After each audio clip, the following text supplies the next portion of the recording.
Dunque, io ho scoperto la passione per la recitazione all'età di 17 anni. Ero al liceo e frequentavo questi laboratori amatoriali a scuola. Poi dopo mi sono diplomata e ho cominciato a lavorare in un piccolo teatro romano e il cinema sì, lo praticavo, ma da spettatrice. E ricordo ancora il primo film importante della mia vita da spettatrice, che fu L'Odio al cinema Greenwich a Testaccio, ancora me lo ricordo.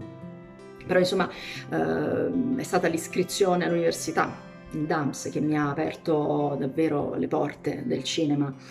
Avere la fortuna, secondo me, io la reputo tale, di poter assistere alle lezioni del professor De Vincenti, della professoressa Lucilla Albano alle 8 del mattino e scoprire così le origini del cinema, le avanguardie, il realismo poetico francese, il neorealismo, Nouvelle Vague, la New Hollywood, fino ad arrivare ai nostri giorni. Insomma, è stato veramente un viaggio meraviglioso, che mi ha affascinato e continua ad affascinarmi, e devo dire che ne sono completamente vittima.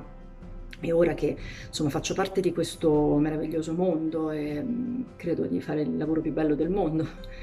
Gli aspetti più interessanti e quelli più spaventosi e terribili del mestiere dell'attore.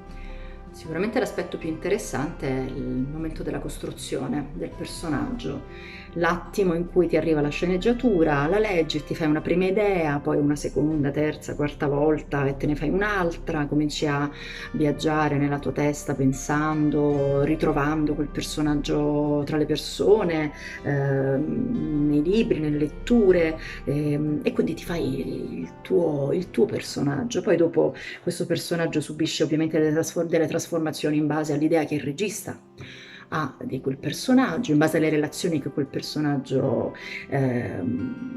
ha nel corso del film, nel corso della storia, in base appunto alla relazione con l'attore con la quale devi fare determinate scene. Insomma, tutto questo processo di costruzione, tutto questo processo creativo è la parte più affascinante del mio mestiere, anche perché subisce dei cambiamenti continui, non è mai detto che sia in un certo modo.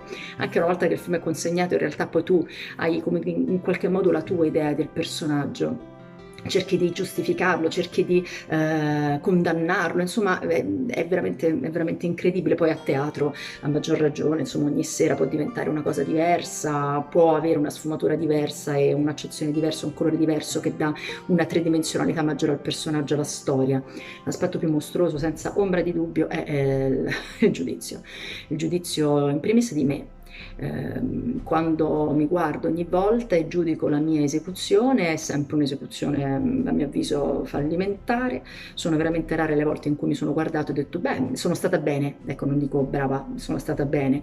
Generalmente io partecipo alle mie anteprime e subisco delle vere e proprie torture fisiche perché mi contraggo tutta, devo andare dal posturologo il giorno dopo, non solo il giorno dopo, anche i giorni a seguire, perché mi si contrae completamente il collo, perché guardo il film e sono tutta irrigidita, per cui sì, è il giudizio verso me stessa che non è mai clemente, ma secondo me non potrebbe esserlo, è proprio insito nella natura dell'attore essere insicuro ed essere carnefice di se stesso.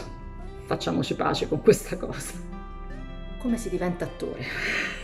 È il modo migliore per fare l'attore? È una domanda da 7 miliardi di euro. Perché credo che oggi ci siano veramente tante troppe accademie, tanti troppi laboratori, reality dove si ha l'illusione di poter diventare attori e la facilità di raggiungere l'obiettivo. In realtà, secondo me, non è così. Per fare l'attore c'è bisogno di una grandissima dose di umiltà, una grandissima dose di autostima, sicuramente, una gran voglia di imparare, un livello di attenzione molto alto, bisogna essere sempre con le antenne dritte. E bisogna lasciare da parte la presunzione, l'idea di saperlo fare, ecco. Secondo me, se vuoi fare davvero l'attore, devi partire dal presupposto che la cosa non la sai fare. Io quando ero molto giovane, mi ricordo, avevo questa forma di brama, di voglia di dimostrare che le cose le sapevo fare. Ora sono arrivata a 40 anni e invece mi sento proprio che ho tanta voglia di dire ma io veramente questa cosa non la so fare. Parto sempre dal presupposto e con il regista mi confronto sempre dicendo ma sarò in grado di fare questa cosa, quando lui mi dice la battuta va detta in questo modo, ma io la so fare, la so dire. Insomma, c'è bisogno di essere accompagnati, c'è bisogno di sentirsi in qualche modo in bilico tra la consapevolezza e l'inconsapevolezza. E poi comunque c'è bisogno di talento, sicuramente, il talento è un grandissimo ascolto.